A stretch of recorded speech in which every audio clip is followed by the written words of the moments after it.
यदि आप विश्वास में आगे बढ़ना चाहते हैं तो हमारे channel Hindi Bible message and prayer centre को सब्सक्राइब करें, क्योंकि यहाँ पर हम आपको सुबह शाम वचन, प्रार्थना और गवाही के द्वारा उत्साहित करते हैं। यदि आप प्रार्थना नहीं कर पाते और मन में बहुत से सवाल हैं, तो आप हमारे प्रेयर सेंटर में कॉल करके प्रार्थना करवा सकते हैं। धन्यवाद। Praise the Lord. दोस्तों, हम आपका स्वागत करते हैं आज रात की प्रार्थना में। और आज मैं आपसे बात करना चाहता हूं कि हम में से बहुत से भाई बहन हैं जो आज अकेलेपन में अपने जीवन को व्यतीत कर रहे हैं। हो सकता है आपके आसपास में लोग हों, लेकिन आप अंदरूनी रूप से अपने आप को अकेला महसूस कर रहे हों। हो सकता है कहने के लिए आपके दोस्त हों, आपके परिवार वाले हों, लेकिन आप अंदरूनी रूप से अपने आप को अकेला महसूस कर रहे हैं। और बहुत सारे भाई बहन तो ऐसे हैं जो अकेला ही अपने जीवन को व्यतीत करना चाहते हैं। उनके मन में यह इच्छा रहती है कि हम सबसे दूर रहें, थोड़ा अलग रहें और अलग से एक कमरे में बंद हो जाएं।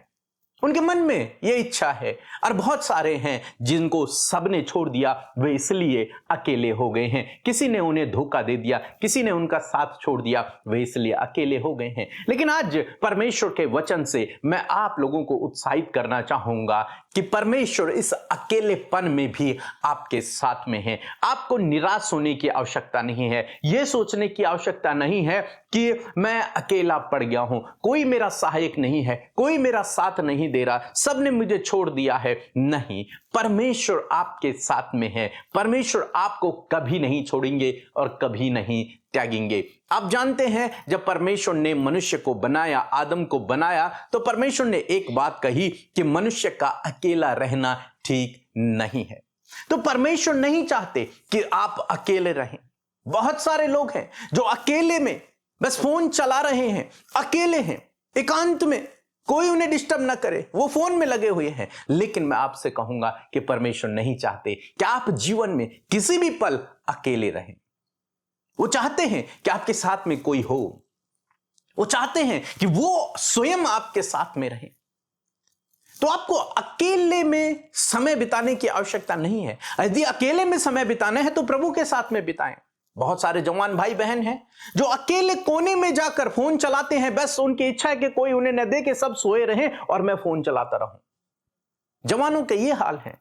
लेकिन मैं आपको बताना चाहूंगा कि परमेश्वर नहीं चाहते कि आप अकेले रहें, क्योंकि जब मनुष्य अकेला रहता है तब उसके जीवन में दुष्ट काम करने लगता है। एक कहावत भी है, खाली दिमाग शैतान का घर। अकेलापन, जब आप अकेले में रहते हैं, कई बार आपके मन में सुसाइड का थॉट आता है। जब आप अकेले रहते हैं तो आपको सारे लोग दुश्मन नजर आते हैं। जब आप अकेले रहते हैं तो सबके अंदर आपको गलत बातें नजर आती हैं, क्योंकि आप अकेले हैं। परमेश्वर नहीं चाहते कि आप अकेले रहें। जब हवा अकेली थी तब दुष्ट ने उसे बहकाया, तब दुष्ट ने उसके मन में अलग अलग विचारों को डाल दिया और सब कुछ बर्बाद कर दिया। अकेलापन का फायदा उठाता है शैतान, दुष्ट। तो आपको अकेले रहने की आवश्यकता नहीं है। आप अपने किसी दोस्त के साथ में रहें, आप अपने मम्मी पापा के साथ में रहें, आप अपने भाई बहनों के साथ में रहें। लेकिन कोशिश करें कि संगति में रहें, साथ में रहें, किसी आत्मिक व्यक्ति के साथ में रहें, साथ में रहें। और जब आप एक दूसरे के साथ में रहेंगे तो आप आगे बढ़ेंगे। लेकिन यदि आप अकेला अपना जीवन को व्यतीत करना चाहेंगे तो हो सकता है दुष्ट आपको भ्रमित कर दे, हो सकता है आप पीछे हट जाएं, हो सकता है वो आपको बहका दे, हो सकता है वो आपको परीक्षा में डाल दे। किसी ने कहा कि आप कौन है, इस बात का पता तब चलता है जब आप अकेले होते हैं, क्योंकि अकेलेपन में उसी समय इंसान के अंदर गलत विचार उत्पन्न होते हैं, गलत काम करने की भावनाएं उत्पन्न होती हैं, क्योंकि दुष्ट उस समय उसके जीवन में काम कर रहा होता है। इसलिए अकेले न रहें। जवानों, मैं आपसे कहना चाहूंगा कि अकेले न रहें, साथ में रहें। अपने भाई के साथ में रहें, अपनी बहन के साथ में रहें, अपने मम्मी पापा के साथ में रहें, अपने दोस्तों के साथ में रहें। अकेले जीवन को न व्यतीत करें। और जो लोग शादी का डिसीजन नहीं ले पा रहे, मैं उनसे कहूंगा कि आप डिसीजन लें और इस अकेलेपन को दूर करें, क्योंकि परमेश्वर नहीं चाहते हैं कि आप अकेले रहें। परमेश्वर चाहते हैं आपके साथ में कोई सहायक हो। प्रार्थना करें, प्रभु आपको एक सहायक देगा। जीवन में कई बार समय आता है जब मनुष्य अकेला हो जाता है। हम पौल के जीवन में भी देखते हैं कि वो भी अकेलेपन को फेस करता है एक टाइम पे। हालांकि उसका विवाह तो नहीं हुआ है, लेकिन उसकी संगति आत्मिक लोगों के साथ में है। और एक समय ऐसा आया उसके जीवन में जब वो वास्तव में अकेला हो गया। दूसरा तीमुथियुस की किताब हम लोग पढ़ते हैं, उसका 4 अध्याय 16 पद और 17 पद यदि आप पढ़ेंगे तो यहां पर वो कहता है कि मेरे पहले प्रतिवाद के समय किसी ने भी मेरा साथ नहीं दिया, किसी ने भी मेरा साथ नहीं दिया, वरन सब ने मुझे छोड़ दिया। पौल को सब ने छोड़ दिया और वो अकेला हो गया। 17 पद में लिखा है, परंतु प्रभु मेरा सहायक रहा और मुझे सामर्थ्य दी, ताकि मेरे द्वारा पूरा पूरा प्रचार हो और सब अन्य जाति सुन ले, मैं सिंह के मुंह से भी बचाया गया हूं। लेकिन कहता सब मनुष्यों ने तो मुझे छोड़ दिया था, मैं अकेला पड़ गया था, कोई मेरा सहायक नहीं था, लेकिन ऐसे समय में परमेश्वर मेरा सहायक बना रहा। मैं आज आपको उत्साहित करना चाहूंगा, हो सकता है आप पौल की तरह अकेले हो गए हों, लेकिन परमेश्वर आपका सहायक है। हो सकता है सबने आपको धोखा दे दिया, सबने आपको छोड़ दिया, सबने आपको गलत समझ लिया, लेकिन परमेश्वर आपका सहायक है। वो आपको कभी नहीं छोड़ेगा और कभी नहीं त्यागेगा। यूसुफ भी अकेलेपन से होकर गुजरा। उसका परिवार वाला कोई उसके साथ में नहीं है, कोई प्रिय मित्र नहीं है, कोई दोस्त नहीं है, कोई भाई नहीं है वहां पर, क्योंकि वो अकेला, उसके भाइयों ने उसके साथ धोखा कर दिया, उसे बेच दिया। वो अकेलेपन में अपने जीवन को व्यतीत कर रहा है, लेकिन बाइबल कहती है परमेश्वर उसके साथ में था। आज मैं आपको उत्साहित करना चाहूंगा कि परमेश्वर आपके साथ में, वो आपको कभी नहीं छोड़ेगा और कभी नहीं त्यागेगा। वो आपके साथ में है। एलियाह जब अकेला हो गया, पहाड़ पर गया, एक पेड़ के नीचे बैठ गया, वहां परमेश्वर से कहने लगा कि मैं अकेला रह गया हूं, प्रभु मुझे मृत्यु दे दे, मैं अब इस जीवन को नहीं जीना चाहता हूं। बहुत सारे लोग हैं जो इस अकेलेपन के शिकार हो जाते हैं और उनके मन में सुसाइड करने का, आत्महत्या करने का विचार उत्पन्न होता है। बहुत सारे तो कर भी लेते हैं, लेकिन यहां पर बाइबल कहती है एलियाह के साथ में परमेश्वर है और परमेश्वर ने उससे कहा कि मेरे पास तेरे लिए एक उत्तम योजना है, जा इन लोगों का अभिषेक कर। तू मुझसे मौत को क्यों मांग रहा है? जा, मैंने तेरे लिए अभी भविष्य में बहुत अच्छा रखा हुआ है। और वो गया और उसने उन लोगों का अभिषेक किया जिनका परमेश्वर ने उससे करने के लिए कहा था। मैं आपसे उत्साहित करना चाहूंगा आपको कि आप सोच रहे हैं मैं अकेला हूं, मेरा भविष्य क्या होगा, सब कुछ अंधकार नजर आ रहा है, लेकिन परमेश्वर के पास आपके लिए योजना है। परमेश्वर के पास आपके लिए योजना है। यदि आप इस अकेलेपन को अकेले में व्यतीत न करें, बल्कि प्रभु के साथ में व्यतीत करें, तो वो अपनी योजना को आप पर प्रकट करेगा। और जब आप उसकी योजना को देखेंगे, तो आप आने वाले दिनों में आशीषों को अपने जीवन में भी देखेंगे, अद्भुत कामों को देखेंगे, क्योंकि उसके पास आपके लिए योजना है। इसलिए अपने जीवन को अकेलेपन में न व्यतीत करें। इस अकेलेपन को अपने आप से दूर करें। कहें प्रभु मेरे साथ में, मैं अकेला नहीं हूं, प्रभु मेरे साथ में है। कोई बात नहीं, लोगों ने मुझे छोड़ दिया है, कोई बात नहीं, मेरे साथ में कोई नहीं है, लेकिन प्रभु मेरे साथ में है।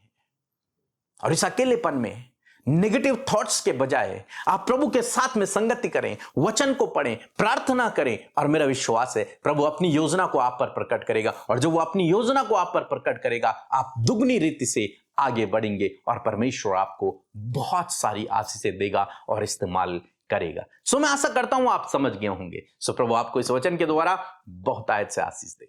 आमीन। जय मसीह की। सर्वशक्तिमान परमेश्वर पिता प्रभु यीशु मसीह का कोटि कोटि धन्यवाद करता हूँ। मेरा नाम चूड़ामणि भोई, मैं सुंदरगढ़ उड़ीसा से बोल रहा हूँ। मेरे साली के बेटे को पिछले कुछ दिनों से बहुत ज़्यादा बुखार था, वो छूट नहीं रहा था। मैंने Hindi Bible and prayer centre पर कॉल करके प्रार्थना के लिए बोला। अभी वो बच्चा पूर्ण रूप से स्वस्थ और तंदुरुस्त है। मैं परमेश्वर पिता प्रभु यीशु मसीह का कोटि कोटि धन्यवाद करता हूँ। जय मसीह की। Praise the Lord. आप सबको जय मसीह की सुंदर सी शाम में आप सबका स्वागत करते हैं। मैं आशा करती हूं कि ये गवाही जो आपने सुनी है, इसे सुनकर आपका विश्वास और बड़ा है, क्योंकि परमेश्वर का कार्य जो इनके जीवन में हुआ है, परमेश्वर ऐसे ही अद्भुत कार्य आपके जीवन में भी करेंगे। सो प्रभु पर भरोसा बनाए रखें। सो आइए मिलकर हम प्रार्थना करें। धन्यवाद धन्यवाद धन्यवाद करते हैं जीवित सामर्थी दयालु पिता, हम आपका आदर सम्मान और आपकी तारीफ करते हैं। प्रभु धन्यवाद करते हैं आज की शाम के लिए प्रभु, ये सुंदर फेलोशिप के लिए प्रभु जो तूने हमें दी है पिता। धन्यवाद करते तेरी पाक हुजूरी के लिए, तेरी उपस्थिति के लिए प्रभु जो हमारे मध्य में है। और तेरा वचन इस बात को हमें बताता है, जहां 2 या 3 मेरे नाम से एकत्रित होते हैं मैं उनके मध्य उपस्थित हूँ। मैं धन्यवाद करती हूँ तेरी उपस्थिति हमारे मध्य में है प्रभु। तेरा पवित्र आत्मा, वो जीवित पवित्र आत्मा जो सहायक के रूप में तूने हमें दिया है, वो हमारे साथ में है प्रभु। हम तेरा धन्यवाद करते। सच में प्रभु जी तू अच्छा है, तू भला है और तेरी करुणा सदा की है परमेश्वर पिता। मैं धन्यवाद करती हूँ प्रभु तेरी अनगिनत भलाइयों के लिए परमेश्वर प्रभु, जो प्रभु तूने हम सब के जीवनों में दिखाई है प्रभु। पूरे दिन भर में प्रभु तूने संभाला, सहायता किया, मदद किया प्रभु। अपने लोगों के फेवर में तू रहा प्रभु, तूने उन्हें प्रोटेक्शन दिया प्रभु, तूने उन्हें सपोर्ट दिया प्रभु जी। और आज हम सब मिलकर प्रभु हृदय से तेरा धन्यवाद करते हैं उस प्रोटेक्शन के लिए, उस फेवर के लिए, उस सपोर्ट के लिए प्रभु, उस ज्ञान बुद्धि समझ के लिए प्रभु, उन कामों के सफल होने के लिए प्रभु जो तूने किए हैं मेरे खुदावन। प्रभु तूने जो पापों की क्षमा हमें दी है उस बात के लिए धन्यवाद। धन्यवाद तूने हमसे प्रेम किया, धन्यवाद तूने हमें चुना। धन्यवाद करते प्रभु हम तेरी दृष्टि में अनमोल हैं प्रभु। हम धन्यवाद करते पिता कि तूने अपने प्राणों को हमारे लिए दिया प्रभु और हमें बचा लिया प्रभु और अपने राज्य का नागरिक बनाया। खुदा तेरा धन्यवाद कि अब तू हमें लेने के लिए आने वाला है प्रभु।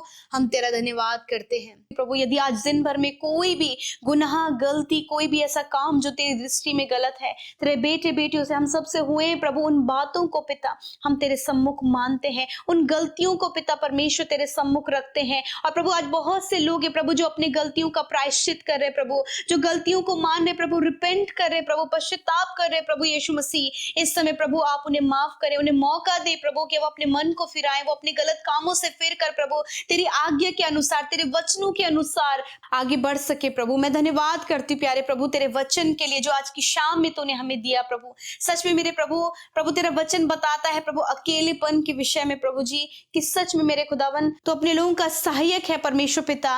और प्रभु तू कहता है कि तेरा अकेला रहना, मनुष्य का अकेला रहना ठीक नहीं है प्रभु। यदि आज ऐसा समय प्रभु आपके लोग, आपके बेटे बेटियां ऐसा समय व्यतीत कर रहे प्रभु जब वो अकेलेपन में है प्रभु जी, और वो अकेला रहना पसंद कर रहे हैं परमेश्वर पिता, मैं ऐसे समय में प्रार्थना करती हूँ प्रभु कि अपने लोगों को ज्ञान बुद्धि समझ दे परमेश्वर पिता, कि प्रभु वो फेलोशिप में रह सके प्रभु जी वो किसी प्रभु अपने सहायक के साथ में रह सके प्रभु। तूने हर एक व्यक्ति के लिए एक सहायक बनाया प्रभु होने दीजिए परमेश्वर पिता कि आप इन्हें सहायक दें, आप इन्हें संगति में रखें। और आज जितने लोग प्रभु अकेलेपन में अपने जीवन को काट रहे हैं खुदावन, मैं प्रार्थना करती हूँ प्रभु उनके जीवन का वो अकेलापन यीशु के नाम से निकल कर चला जाए प्रभु। आप उन्हें ज्ञान बुद्धि समझ दे प्रभु और होने दे प्रभु। आज जितने भी लोग प्रभु मैरिज के लिए डिसीजन नहीं ले पा रहे, वो अकेले रहने के लिए प्रभु प्लान कर रहे हैं प्रभु, मैं प्रार्थना करती हूँ प्रभु आप उनसे बोलें और बातचीत करें और प्रभु आप उन्हें पिता परमेश्वर उस अकेलेपन की बातों से बाहर निकालें और परमेश्वर प्रभु उन्हें सहायक देकर ब्लेस करे परमेश्वर। मैं प्रार्थना करती हूँ प्रभु विशेषकर प्रभु उन भाई बहनों के लिए प्रभु जो अपने जीवन में अकेले पड़ गए प्रभु, जब लोगों ने उन्हें छोड़ दिया है, त्याग दिया है प्रभु, ऐसे समय में प्रभु जब वो अकेले पड़े प्रभु पवित्र आत्मा आप उनके साथ में हो प्रभु जी। एक आत्मीय लोगों की संगति परमेश्वर पिता आप अपने बेटे बेटियों को दे पिता, ताकि जब वो फेलोशिप में रहे प्रभु तो किसी भी परीक्षा में, किसी भी गलत कामों में, किसी भी पाप में वो ना पड़े प्रभु जी, वरन प्रभु जी जब वो साथ में रहे तो प्रभु आगे उन्नति करते जाएं प्रभु। धन्यवाद। आज प्रभु जितने भी लोग परमेश्वर प्रभु जी प्रभु एडिक्शन में है, गलत कामों में है, डिप्रेशन में है, एंजाइटी में है, नाना प्रकार की बीमारियों में है खुदा, उन्हें आपकी हुजूरी में रखते हैं प्रभु। और मैं प्रार्थना करती हूँ एंजाइटी, वो डिप्रेशन, वो गलत बातें यीशु के नाम से आपके लोगों के जीवन से चली जाए। और इस समय जितने भी लोग बीमार हैं प्रभु, दर्द में, तकलीफ में है, वेंटिलेटर में, आईसीयू में है खुदावन, मैं तेरे वचन की घोषणा करती हूँ प्रभु, तेरे चंगाई की घोषणा करती हूँ प्रभु, हर एक छोटे बच्चे के ऊपर, नौजवान के ऊपर, बुजुर्गों के ऊपर खुदा तेरी चंगाई की घोषणा करते हैं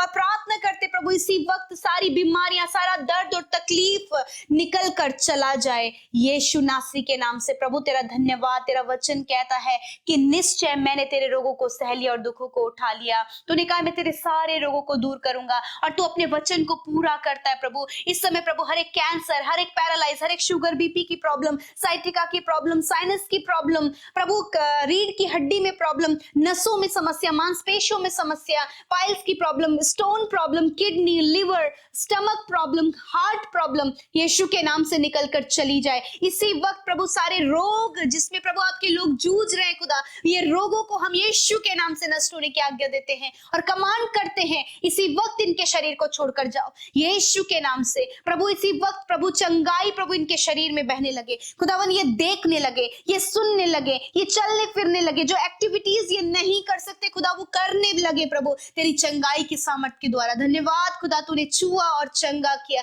अपने लोगों को जो मेंटली डिस्टर्ब है, जो मेंटली वीक है खुदा, तूने उन्हें चंगा किया प्रभु जी। जो प्रभु मानसिक रूप में तनाव में है खुदा, यीशु मसीह तूने उन्हें चंगा किया। हम धन्यवाद करते पिता, हर एक गंभीर से गंभीर रोग को तूने नष्ट किया। सफेद दाग की प्रॉब्लम, जिनके हाथ पैरों में प्रभु, फेस पर प्रभु सफेद दाग है, यीशु के नाम से इसी वक्त प्रभु इनकी स्किन हील हो।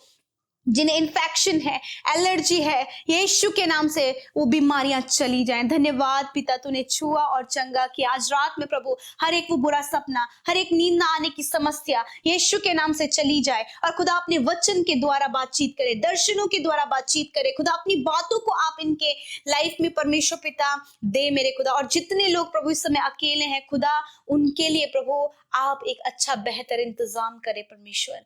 Thank you father, thank you Jesus. जितनों ने अपनी प्रार्थना विनतियों को दिया है, आपने उनकी प्रार्थनाओं को सुना और उत्तर हाँ आमीन में दिया। इस बात के लिए तेरा धन्यवाद देते हैं। सारी बातों में आदर महिमा आपको देते हुए प्रार्थना यीशु के नाम से मांगते हैं, सुने और ग्रहण करें। आमीन, आमीन और आमीन। मैं आप सब भाई बहनों का धन्यवाद करती हूँ कि आप हमारे साथ में शुरू से लेकर अंत तक इस प्रार्थना में बने रहे। ये प्रार्थनाएं और वचन आपके आत्मिक जीवन के लिए बहुत ही ज्यादा पावरफुल है, क्योंकि जब हम आत्मिक रूप से उन्नति करते हैं तो हम सारी बातों में उन्नति करते हैं। यूं ही हमारे साथ में बने रहें, अपनी प्रार्थना विनतियों को हमें भेजें, हम और हमारी टीम मिलकर आपके लिए प्रार्थना करेगी। सो प्रभु आप सबको आशीष दे। जय मसीह की।